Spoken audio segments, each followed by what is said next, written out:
snow on the ground, fairly warm, ready for some baseball, aren't you? Just want to fast forward. I get it. We have a lot to get to here tonight, so we've got some chairs here, so great opportunity. Hopefully we have some great questions lined up. I'll go ahead and get it started with our panel, and we'll open it up to you here in a few minutes. Well, let us get right to it. Please, a lot going on, obviously, especially these last few days, so we'll get into that, the big picture of Brewers baseball 2018. So here we go. Let us bring up principal owner, Mark Antansio.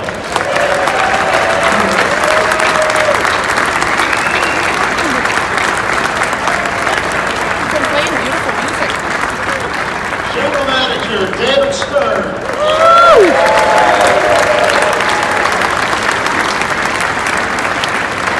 VP and assistant general manager, Matt Arnold.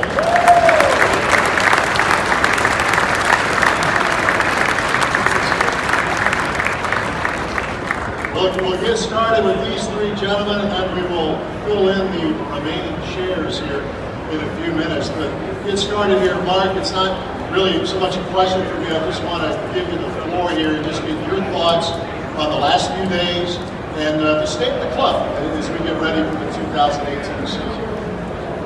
Well, welcome everybody. It's nice to see such a large crowd this year, and I think that may show everybody's enthusiasm for David and Matt help put together.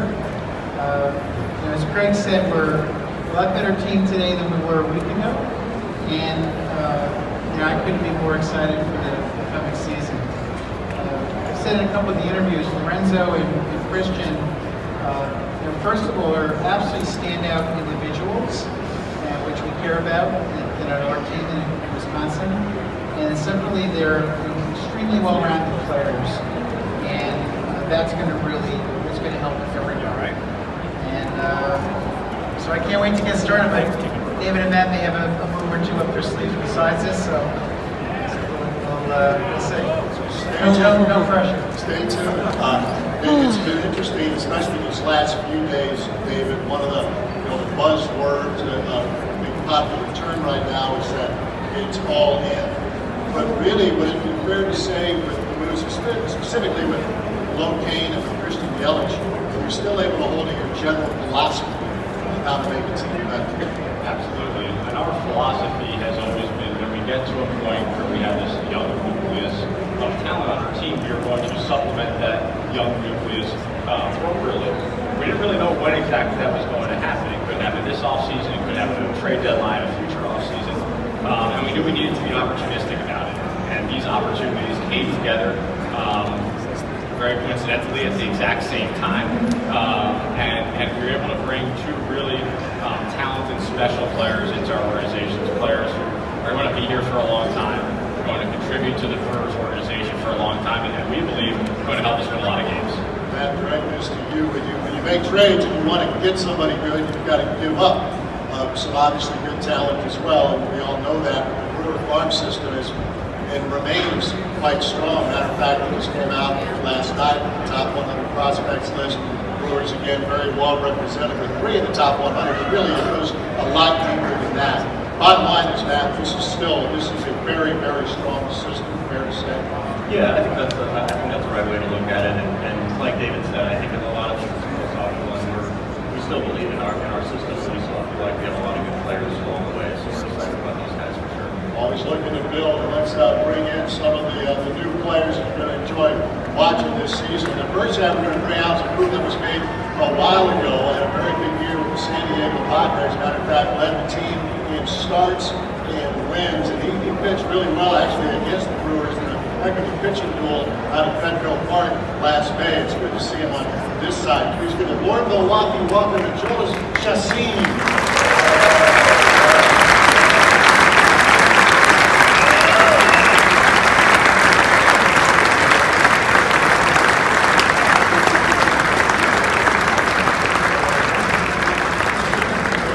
All good to have on the Brewers side right now. Talked about the outfield. Got 2 of the best outfielders in baseball right now. One coming from the Miami Marlins, a terrific run down there, a Gold Glove winner, as a matter of fact, in 2014. He can hit with some pop. He hits for average, knows how to get on base. Please give a warm welcome to Christian Yelich.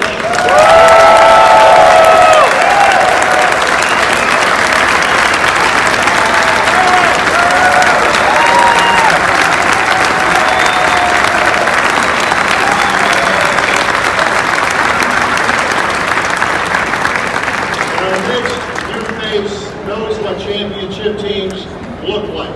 He's been on one. He's been a 2014 American League Championship Series Most Valuable Player, a Gold Glove finalist, a World Champion in 15 for the Kansas City Royals. Please give a warm welcome home to outfielder Lorenzo Cain.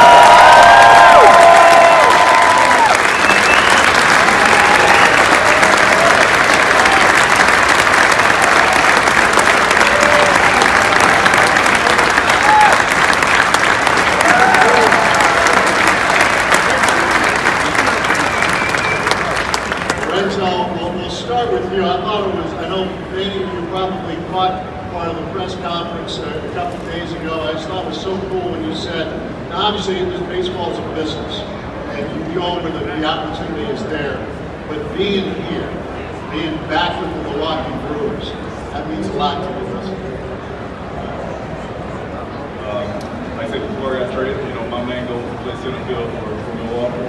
And it fell a little short, and I went to another place for a while, but I'm back here now, and this is where I want to be. So I'm definitely excited.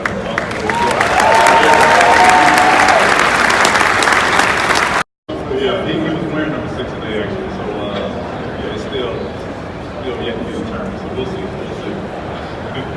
Christian, from your perspective, obviously you've been playing against the Brewers, you know what it's like. In fact, you had some extra games here last year with the Marlins because of the hurricane. I know it's been a whirlwind for you, but give us your impressions from the outside looking at what it was like playing the Brewers, how excited you are to be a part of this organization now. Yeah, they were a great young team last year. And, we came in here and I think they beat us up pretty good both times. We came through the first time and then we came back from the hurricane. Everybody welcomed us like we were family and took great care of us, the fans, organization, everything was great. So when I found out I was coming here, I was thrilled. It's a pretty good outfit for you guys have right now. I imagine just a little bit of excitement.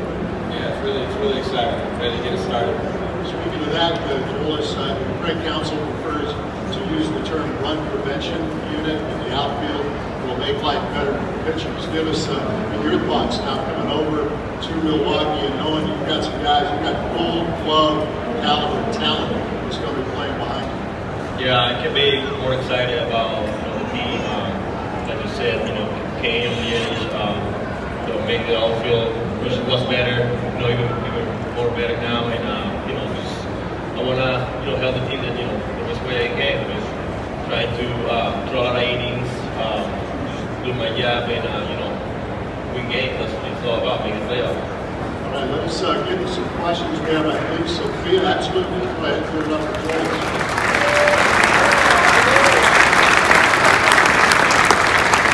I believe Sophia is here. We have folks on both sides. If you have questions for any of the gentlemen up here, don't be shy. We are ready to go. She's making her way out, Sophia. Sophia's here. We'd love to see a show of hands. If you guys have questions, we'll try to get to as many of them as we can. Whoa. Not the interference. I think we'll start right over here. And if you could just introduce yourself, please. I'm Brandon from South Milwaukee. I got a question for Lorenzo Cain. How does it feel to be back as a Milwaukee Brewer? Like I said earlier, feels this is a team where everything started for me. Like I said earlier, a lot of firsts for me. First call up, first hit, first home run. So, like I say, it's a great feeling, it's a special feeling. I want to share that feeling of get to the playoffs and win the World Series with the Milwaukee fans. We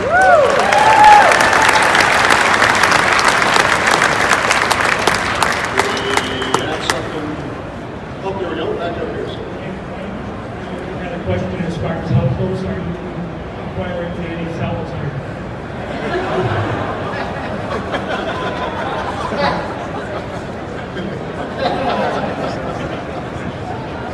I can cut right through it here. Limited time, let's get right down to it. Look, I know there's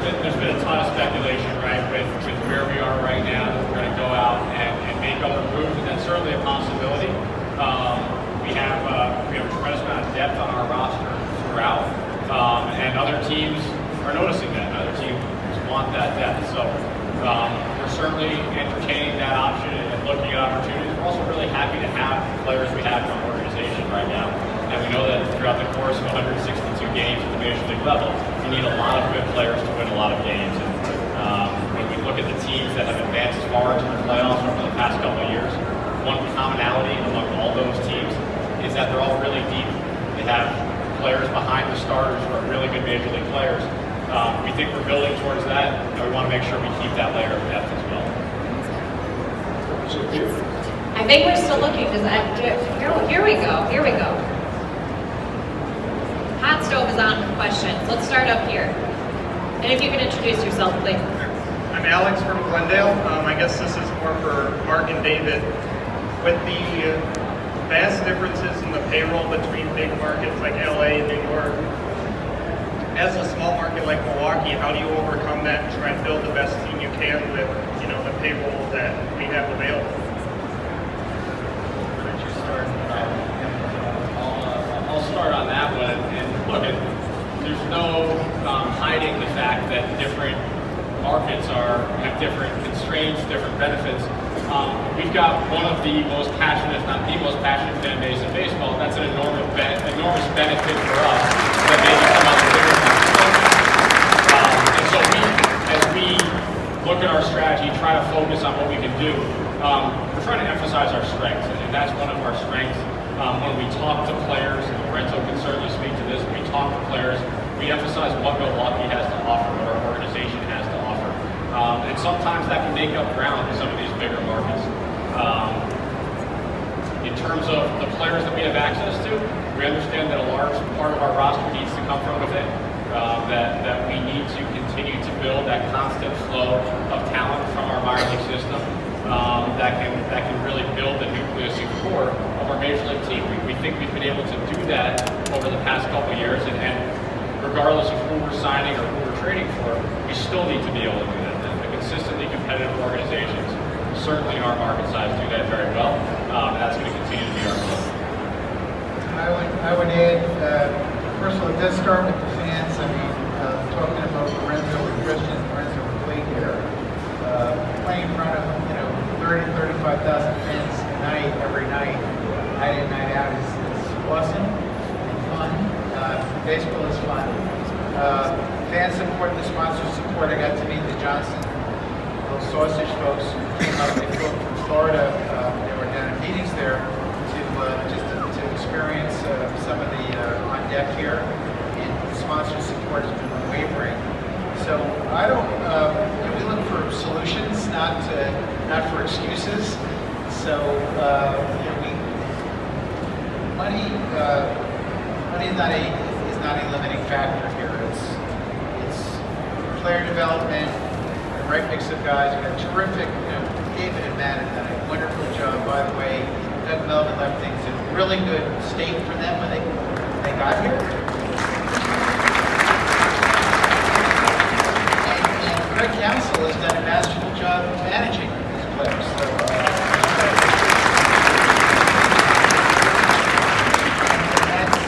that's why we think we can win. On the other side. Hi, I'm Rick from Antansio. Question for David. How many Yale graduates does it take to screw in a rainbow? Joking. I'll answer that. We all like to play general manager. I'm just curious, what are your key baseball and economic metrics you use to evaluate possible trades, free agents, etc., and before you spend Mark's money?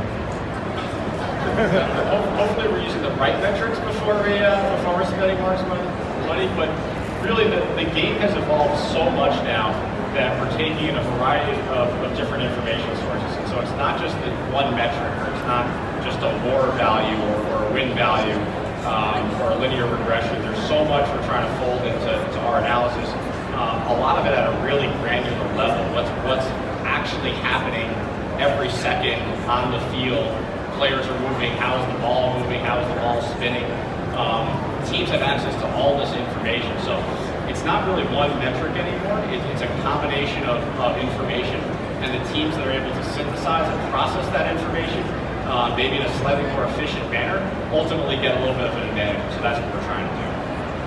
For all our fans here, whoever thought they'd be thinking about a baseball game and say, hey, you know what? It's not just about linear regression.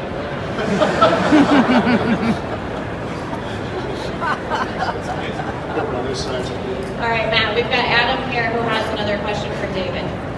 Thanks. You guys have had some success over the years signing talent from overseas, but it seems like in the offseason, a lot of the international signing headlines are dominated by the really large market clubs. Is the current market clubs like Milwaukee, or would you like to see the system change? Thanks. So there are two ways you can get international talent. There's the amateur market, which is largely dominated by Latin America, and that playing field has been largely evened out. The most recent collective bargaining agreement, each team has more or less the same amount to spend. Major League Baseball is doing a better job and trying to do an even better job of making sure there's an even playing field in Latin America. So that comes down to talent evaluation and who can really out-scout each other. On the professional side, Major League Baseball has tried to even out that playing field. It's probably more even than it was previously, but certainly from perspective like ours, it's probably not a completely flat arena. Go back over to this way. Hi, David. I'm Brian from Brandon, Wisconsin. I just had a question. If you were thinking at all about bringing back Jonathan Lucroy to add to the catcher depth, given that you're brought Lorenzo back, and second time is usually a great idea for Luke to come back and get that stand and go in with the Luke chant again. So Luke was a great Brewer, one of the best catchers in Brewers history. At this point in the offseason, I think we and a number of other clubs are open to a variety of different opportunities. Obviously, Luke's still a free agent. He's one of a number of guys who are still available, and we're going to explore all of them. Can I go this way, Sophia? Yeah, we've got a question about the minor league system here from Pete. Yeah, I was wondering, the last couple of years, it seems like the attitude has been to stockpile as many minor leaguers, acquiring guys like Brinson and Phillips and Hader, Hauser. If and when was there a change in that mindset, now going out to acquire established veterans who are going to help the team now and giving up some of that minor league talent that we've stockpiled? Question, and it's always the challenging one. When do you begin to maybe cash in some of those minor league reserves? And it's really an evolution of our strategy, and it's where we are from a major league competitiveness standpoint, and an understanding that we do have a really good minor league system, and we have a number of young prospects still in the system who we believe are going to help our major league team as soon as this year, and will continue to do so for years to come. But when you have the opportunity to bring in the type of talents, the type of players that we've been able to do over the course of this offseason, three of them sitting here to our left, that's an opportunity we couldn't pass up. We are not going to, as a franchise, live on trading prospects or live in the free agent market. When the opportunity is right, when the players are the right people and bring the right skill sets, we have to take advantage of that. Question? Hi, Chris White. Hi, I'm Walker from West Dallas, and I got a question for you. What made you guys want to strike first in free agency with the hot stove being so cold right now? And what's your specific goal for this season? I'll start with that one as Mark wants to. You know, it's funny to sit here in late January and say that we were the team that struck first. I think that's unusual for a baseball offseason. I think really whether we strike first, you strike early, you strike late, we were just trying to find the right players and find the guys who fit in our culture, in our organization. When that happens is somewhat immaterial. It happened to happen for a couple of these guys this week, and we're certainly happy it did. And the goal of the organization is to continue to get better. We were a competitive team last year. We came up one game short of a playoff spot, and I think that made us hungrier. And that showed us we were close. And now the goal is to build on that and take that next step forward. right, Sophia? Yeah, we've got another question from Tom, and this one is about second base. I know that last year we expected a little more out of VR, and I know that hopefully they'll be back. If not, what are our options? Do we have a player in the minors that I think we have somebody down there that made quite a leap last year, and I don't know if he's ready to compete for a job on the major league level this year. So on second base, I know that's been a topic of conversation throughout the offseason. And we have a number of players internally that we think have the ability to help us in second base. You mentioned Jonathan VR, who had a really good year in 2016. We also have Eric Sogard, who had a really positive year contribution last year, and Hernan Perez, who's been a very solid contributor over the past 2.5 years, really, for this organization. So we feel as though we have internal options, and there are also external options that we're exploring and will continue to explore. From a minor league perspective, we have a AAA prospect named Mauricio Dubon, who maybe you were referring to. He probably still needs a little bit more AAA seasoning. We're very excited about him as well, and expect that he'll be able to contribute to the major leagues at some point either this year or the following year. Christian, I've got one for you here real quick. For the Marlins, you're like 18, 20 home runs for the last couple of years, and outside looking in, I think it would be easy to say, well, if you did that in Miami, now at Miller Park, that number could really go up. I don't know if you're the kind of guy who sets a goal like that in your mind, but I'm just curious your thoughts about knowing that you can play half the schedule down to pretty nice Park. Yeah, I mean, I love to get here as a physical player. It's comfortable. Miami obviously is probably one of the tougher hitters parks in the league, but coming to a ballpark like Miller Park, it allows you to not really change your approach. You just stay with yourself, do some of the same things. And everything else will come. I'm not going to come into the season trying to hit more home runs, anything like that. Just, playing the game, letting it come to me, and we'll see what happens. Well, this later. Hey, so I'm Eric from New Orleans. Thanks a lot for you guys for coming out. Just kind of going off what Christian was just saying, any specific adjustments? You guys all played in relatively pitcher-friendly ballparks last year. Just if any specific adjustments you'll make coming to Miller Park, since the ball flies out of there and not so much at Petco?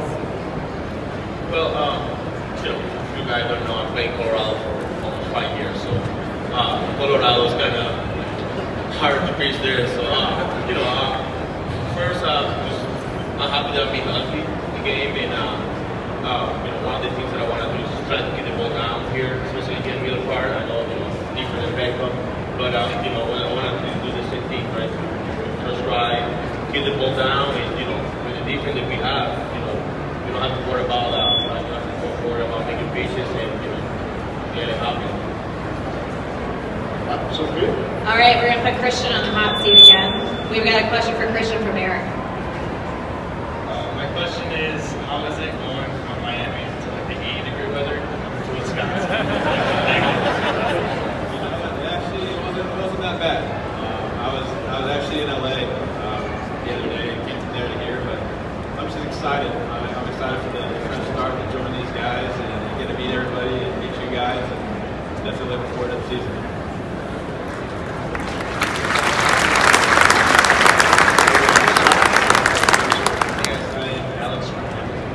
This is for Lorenzo and Christian. I was wondering, how are you guys going to decide who's playing center field next year? Well, I'm a little older, so I think I should.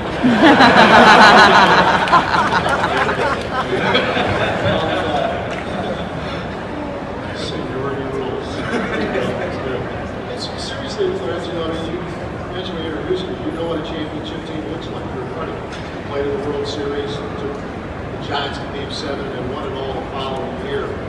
There's the metrics and all that, but there are some other things that you could kind of leave away with some of these younger guys. Say, hey, this is what it takes to get where you want to go. Is that part of what you want to do?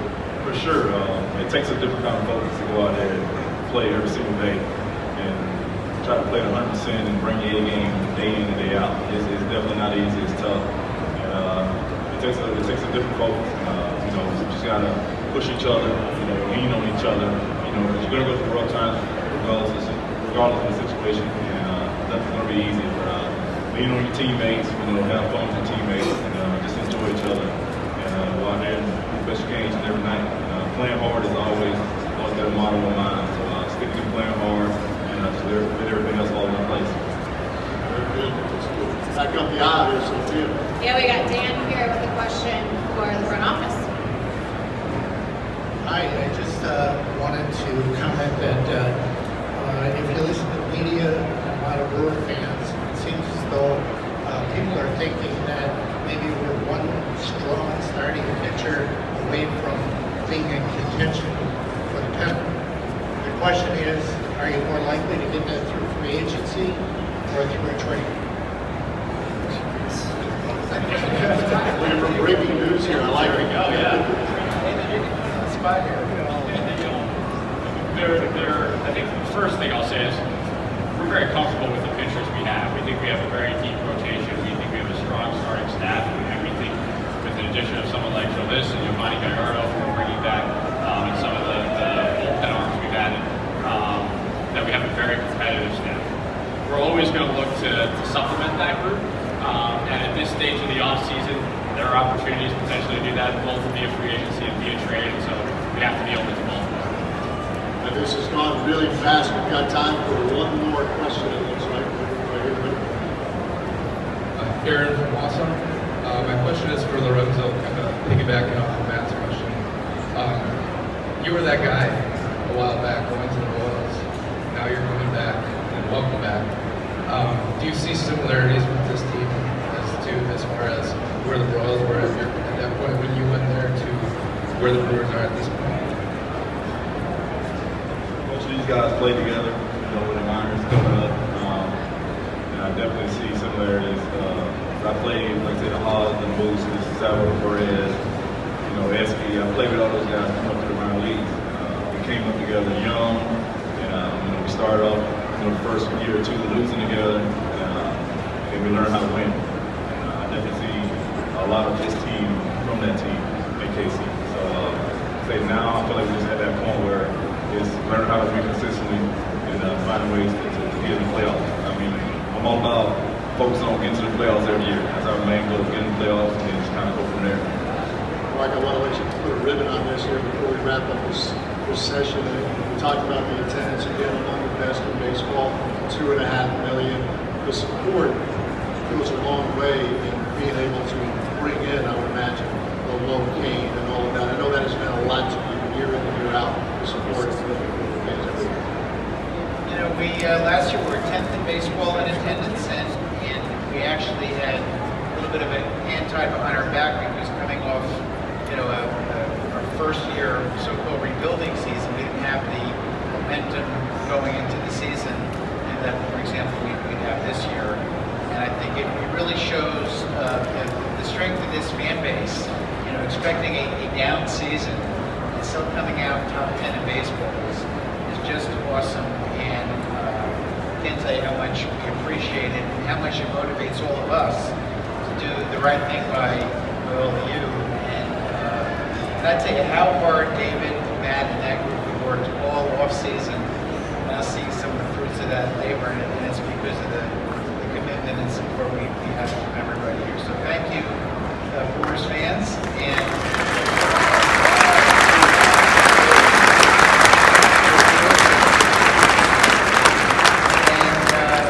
we will keep working to get, you know, what Lorenzo was talking about. We want to be competitive every year. We want to try to be a playoff team every year. We do everything we can to do that for all of you.